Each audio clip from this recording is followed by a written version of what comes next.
بسم اللہ الرحمن الرحیم۔ السلام علیکم ناظرین، حضرت محمد صلی اللہ علیہ وآلہ وسلم نے فرمایا، مرد کا اپنی بیوی کے ساتھ ایک بستر پر اکٹھے سونے کا اجر جان کر آپ حیران رہ جائیں گے۔ حضرت انس بن مالک رضی اللہ تعالیٰ عنہ سے روایت ہے کہ نبی کریم صلی اللہ علیہ وآلہ وسلم نے فرمایا، جن دو مسلمان میاں بیوی کے 3 بچے فوت ہو جائیں تو گناہ کی عمر کو نہ پہنچیں، یعنی کہ بچپن میں، تو اللہ تعالیٰ ان پر رحمت کر کے انہیں جنت میں داخل کر دے گا۔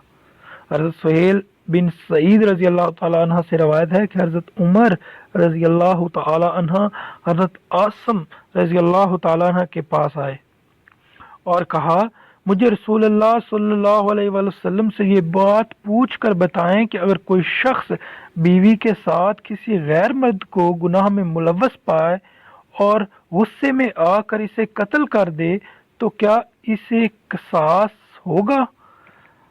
حضرت عاصم رضی اللہ تعالی عنہ نے رسول اللہ صلی اللہ علیہ وسلم سے مسئلہ دریافت کیا تو رسول اللہ صلی اللہ علیہ وآلہ وسلم نے ایسے سوالات کو ناپسندیدہ فرمایا۔ بعد میں حضرت عمر رضی اللہ تعالی عنہ حضرت آدم رضی اللہ تعالی عنہ سے ملے تو ان سے دریافت کیا اور کہا، یہ کہ تجھ سے مجھے بھلائی نہیں پہنچی۔ میں نے رسول اللہ صلی اللہ علیہ وسلم سے مسئلہ دریافت کیا تو آپ صلی اللہ علیہ وسلم نے سوالات کو ناپسندیدہ فرمایا۔ حضرت عمیر رضی اللہ تعالیٰ عنہ نے کہا، اللہ کی قسم میں ضرور رسول اللہ صلی اللہ علیہ وسلم کی خدمت میں حاضر ہو کر یہ بات پوچھوں گا۔ چنانچہ حضور صلی اللہ علیہ وسلم کی خدمت میں حاضر ہوئے۔ معلوم ہوا کہ آپ صلی اللہ علیہ وسلم پر ان کے بارے میں وحی نازل ہو چکی ہے۔ آپ صلی اللہ علیہ وسلم نے ان دونوں میاں بیوی میں اعلان کرا دیا۔ حضرت عمیر رضی اللہ تعالی عنہ نے کہا، اللہ کے رسول صلی اللہ علیہ وسلم، اگر اب میں اس عورت کو گھر لے جاؤں تو اس کا مطلب ہے کہ میں نے اس پر جھوٹا الزام لگایا ہے۔ چنانچہ انہوں نے رسول اللہ صلی اللہ علیہ وآلہ وسلم کے حکم دینے سے پہلے ہی اس عورت کو طلاق دے دی۔ پھر لعن طعن کرنے والوں میں یہی طریقہ جاری ہو گیا۔ اس کے بعد نبی کریم صلی اللہ علیہ وسلم نے فرمایا، دیکھو اگر اس عورت کے ہاں سیاہ فام، سیاہ آنکھوں والا، برے شرمینوں والا بچہ پیدا ہوا، میرا خیال میں عمیر رضی اللہ تعالیٰ عنہ نے یقیناً سچ کہا ہے، اور اگر اس کے ہاں بیل بوٹی جیسا سرخ بچہ پیدا ہوا تو میرے خیال میں اس عمیر نے ضرور جھوٹ بولا ہے۔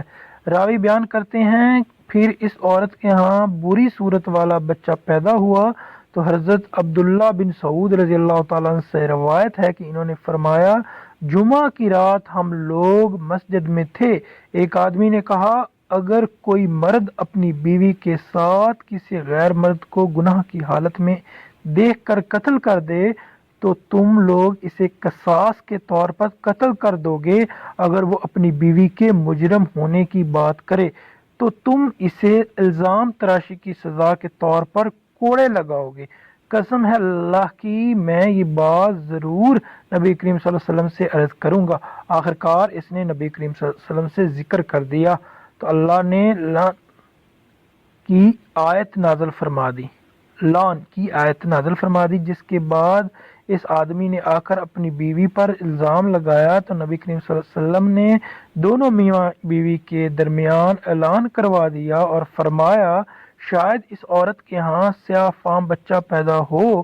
چنانچہ سیاہ فام اور گنگریالے بالوں والا بچہ ہی پیدا ہوا۔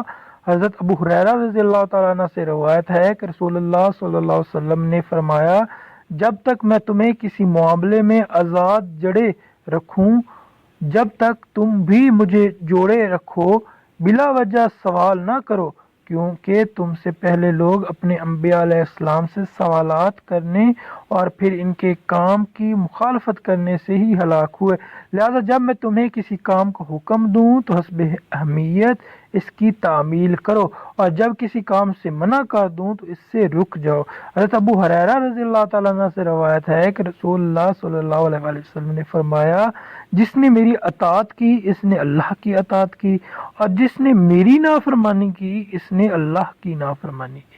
عمومی احوال میں شریعت کا حکم یہ ہے کہ میاں بیوی ایک ہی بستر پر آرام کریں، کسی معقول و معتبر وجہ کے بغیر۔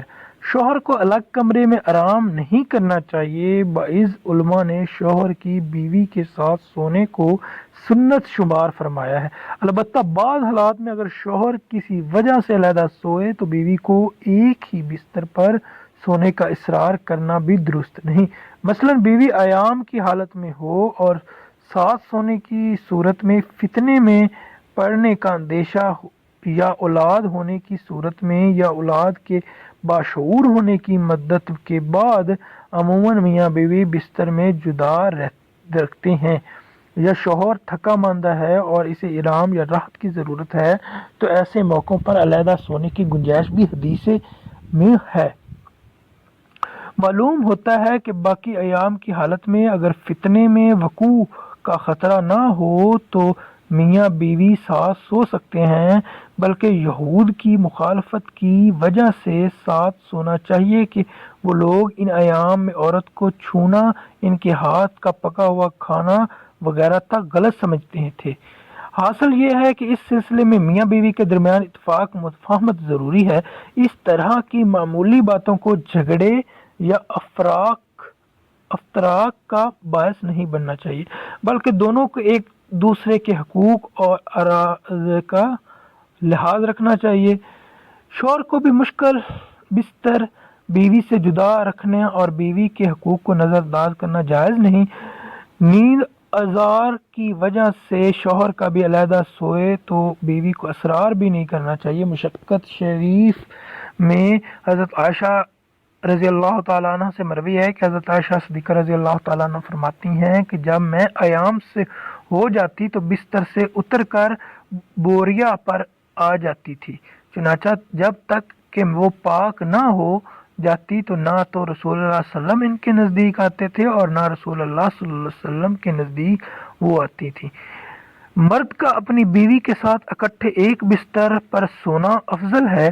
یہ ہے کہ کسی ایک کو عذر ہو، لیکن مقصد ہم بستری کرنا نہیں بلکہ مقصد بیوی کے دل کو خوش کرنا ہے۔ بیوی کے دل کو خوش کرنے کے لیے ایام کے دنوں میں بھی اس کے قریب ہوا جانا گویا یہ نبی کریم صلی اللہ علیہ وسلم کی سنت ہے۔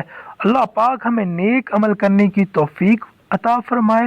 دعا ہے کہ اللہ تعالی میرا سننا، آپ کا سننا اپنی بارگاہ الہی میں قبول اور منظور فرمائے، آمین یا رب العالمین۔ اگر ویڈیو اچھی لگی ہو تو چینل کو لائک اور سبسکرائب ضرور کریں۔ شکریہ، اللہ حافظ، مہربانی۔